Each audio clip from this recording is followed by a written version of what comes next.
कितने लोग हैं कह रहे हैं कि हमारे कुछ स्वप्न हैं उनको हम पूरा करेंगे। अरे बावरे, स्वप्न कभी पूरे होते? कह रहा है स्वप्न अर्थात झूठी कल्पना, और वो कह रहा है कि भगवान तो तभी जो हमारे कुछ स्वप्न हैं वो पूरे कर दें। अरे भगवान तो जागृत को भी स्वप्न कर रहे हैं। उमा कहूं मैं अनुभव अपना, सत हरि भजन जगत सब सपना। कैसे समझ में आवे सोते हुए स्वप्न देखने वालों को? लाख जगाओ, पानी डाल के जगाओ, चाहे जैसे धक्का लगा के जगाओ, एक करवट बदलते फिर सो जाते। कैसे जगेंगे? अच्छा, कुछ तो ऐसे हैं जो जग के सोने का नाटक कर रहे हैं, तो उनको तो जगाया ही नहीं जा रहा। जो असली में सो रहे हैं वो तो जग सकते हैं, लेकिन जो जग कर सोने का नाटक कर रहे हैं उनको जगाना बड़ा कठिन है। जाग जाओ भैया।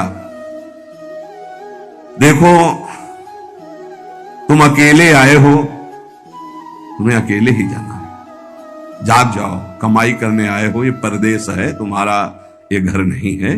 घर तुम्हारा वृंदावन धाम है, घर वाली प्रिया प्रीतम और सहचरियां हैं। तुम भूल गए हो, यहां तुम आए हो तो अब अपनी भूल मिटा दो। यहां तुम्हारा न कोई जननी है, न कोई जनक है, न कोई बंधु है, न कोई सुहृद है, न कोई रिश्ता है, न कोई नाता है। तुम बाबा जी हो इसीलिए बोलते हो, हम तो गृहस्थ है। तो तुम भी नाता किए हो तो कृष्ण ही से किए हो, दूसरे से नहीं किए। जान नहीं पा रहे, नहीं उस शरीर से जब कृष्ण अंतर ध्यान हो जाते तो क्यों जला देते हो? रख लो शरीर को।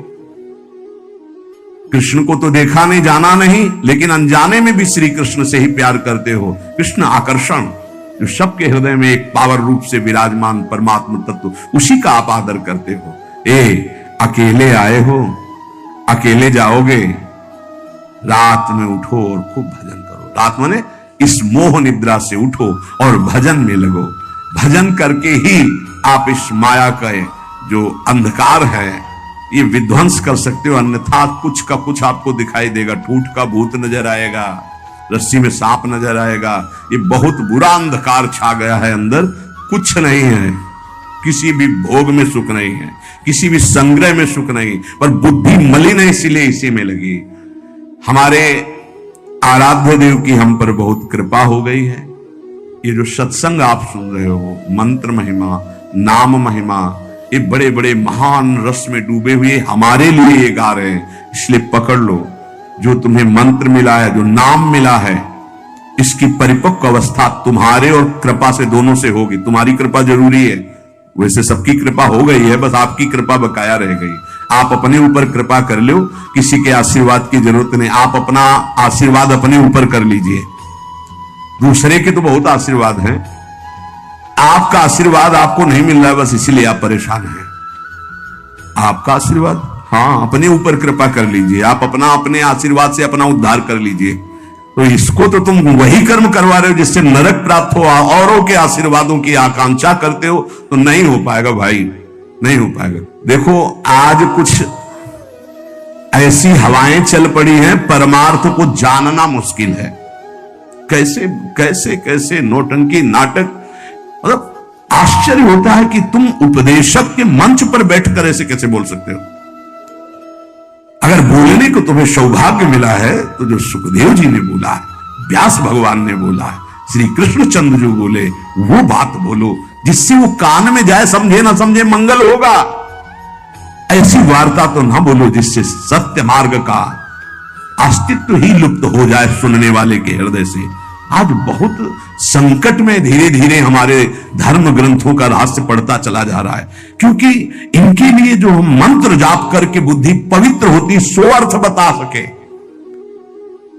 नहीं तो केवल मनोरंजन रह गया कि सामने वाला केवल प्रसन्न हो जाए, इसके लिए शास्त्र रचे गए। हमारे सामने तो हमारा काम बन जाए, ये शास्त्र है। शास्त्र का ये स्वरूप नहीं है। तुम्हारी जेब भर जाए जो जन्म जन्म से खाली रही, किससे? नाम से भर जाए। तुम्हारी नाम में रति हो, भगवान में रति हो, तुम्हारा ये जीवन मंगल में सुख में जाए। अगर कहीं अगला जन्म हो तो तुम महाभागवतों के रूप में जन्मो, तुम्हें माया फंसाकर रोन न सके। इसलिए सत्संग है, इसलिए धर्म शास्त्रों की रचना। भगवान को कुछ बोलने की जरूरत थी क्या? जिन्होंने इस माया प्रपंच को रचा, उन्होंने माया मुक्त करने के लिए सूत्र रच दिए। ऐसे चलो तो फंसोगे नहीं, ऐसे चलो, गेम है गेम। ये भगवान ने अपने आप से अपने आप में खेल रचा है। तुम भी उसी अपने आप में अपने आप को देखो, मुक्त हो जाओगे।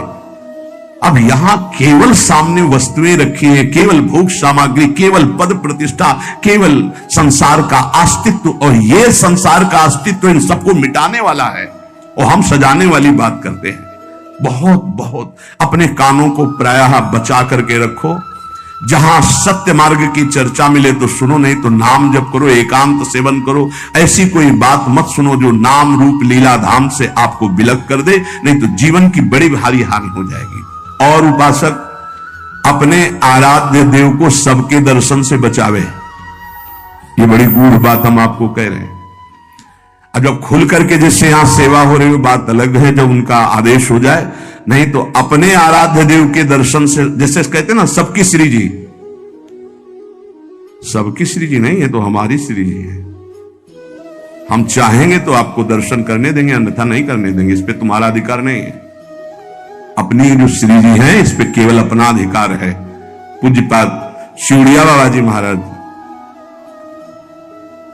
परमात्मा सर्वव्यापी सबकी वस्तु है, पक्का, पर प्यारे लाड़िले प्रभु अपनी वस्तु हैं। जो हमारी पूजा में विराजमान है, छूने दे ना छूने दे, पूजा करने दे ना करने दे, दर्शन करने दे ना करने दे, इसमें मेरा पूर्ण अधिकार है। ये सबकी वस्तु नहीं है, ये सिर्फ हमारे हैं। जैसे पृथ्वी पर सबका अधिकार है, लेकिन उस पृथ्वी में हमने मकान बना लिया, मेरा अधिकार घुसने दे ना घुसने दे, आने दे अंदर ना आने दे। पृथ्वी पर सबका अधिकार, परमात्मा पर सबका अधिकार है, लेकिन जो हमने प्रभु की सेवा विराजमान की, इस पर सिर्फ मेरा अधिकार है। हम चाहे तो तुम छू लो, हम चाहे तो तुम देख लो, नहीं पर्दा लगा देंगे। ये तुम नहीं कह सकते कि खोलो श्री जी सबकी है, नहीं, सबकी श्री जी ढूंढो जाके, ये हमारी पर्सनल श्री जी है, ये हमारे पर्सनल ठाकुर है। जैसे पृथ्वी सबकी, मकान हमारा, जितने में हमारा मकान बन गया है, इसके अंदर आने दे तो हम आने दे, ना आने दे तो ना आने दे। इसलिए उपासक जब तक भगवदाकार वृत्ति ना हो जाए, अपने आराध्य भगवदाकार वृत्ति की अपने आराध्य देव अपने से बात करने लगे, तब तक अपने आराध्य देव को प्रदर्शन ना बनावे। कोकिल साईं कभी किसी को दर्शन नहीं करने देते थे। जब कोई विशेष प्रेमी महाभागवत तब ले जाते थे, वो ये कहते थे कि हमारे लाडली लाल से कुछ कह मत देना, कुछ कहना नहीं तो हम दर्शन करा देंगे। क्या मतलब? वो मूर्ति समझ रहे हैं, देखो जरा, वो खेल रहे हैं, तुम कुछ बोल दोगे वो तुम्हारी तरफ आकर्षित हो जाएंगे, परस्पर उनके खेल में कुछ बोलोगे नहीं, बस चुपचाप दर्शन कर लो। तो वो महाभागवतों से अन्य का तो प्रवेश ही नहीं था।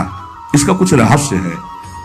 अपने ठाकुर जी को प्रदर्शन न बनाए, अपनी सेवा को प्रदर्शन न बनाए, अपने भजन को प्रदर्शन न बनाए। उपासक यदि व्यवहार में उतार देगा अपनी उपासना को, तो वो फिर सिद्ध नहीं हो पाएगा। जब तक अपने आराध्य देव से बात ना होने पावे, तब तक आराध्य देव गुप्त ही रहने चाहिए। और जब आराध्य देव से बात होने लगे, फिर उनकी इच्छा है कि चलो हम मंगल, तो बात अलग। ये गुरुदेव भगवान को भी देखा, आवो दर्शन। ऐसे जो नाम सेवा है, घंटों ऐसे, घंटों श्री जी का नाम सेवा ऐसे ले, घंटों ऐसे, क्या उनको दिखाई दे रहा है? बार बार बार बार बार। और ये सब होता बंद करके दरवाजा। कभी सेवा प्रकट, वो तो सेवा में थे इसलिए दर्शन नहीं किसी का। और देखो आज वही प्रगट में सेवा हो रही है, प्रगट में सबको, ये साधक को ये सावधानी है। कुछ गुण राशि इसलिए महापुरुष जन कह रहे हैं, उसमें क्यों में ना करके अपनी भावना को पुष्ट करना चाहिए। और ये ध्यान रहे कि भगवान को भोग पाने की इच्छा नहीं होती, क्योंकि वो नित्य तृप्त पूर्ण काम है। भक्त का भाव भगवान की भूख लगाता है। जैसे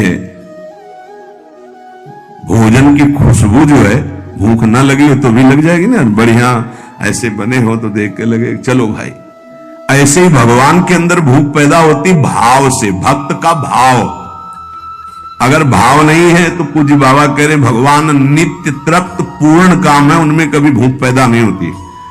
जब सेवा करने वाला देखा है हमने, 2 रोटी और सबसे भूख लगा, फिर गरम गरम रोटी घी लगा के दौड़ के जा रहे हैं, एक एक परोसते जा रहे हैं। ऐसे एक साधक छोटे छोटे टुकड़े करके पवाते जा रहे हैं, एक व्यजन कर रहे हैं। पंखा करे, बीच बीच में थोड़ा अनुकूल जल पिलाते, कभी मीठा पवार के भाव, फिर एक ही थाल ऐसे रख दिए, पर्दा लगा दिया और चले गए ऐसे।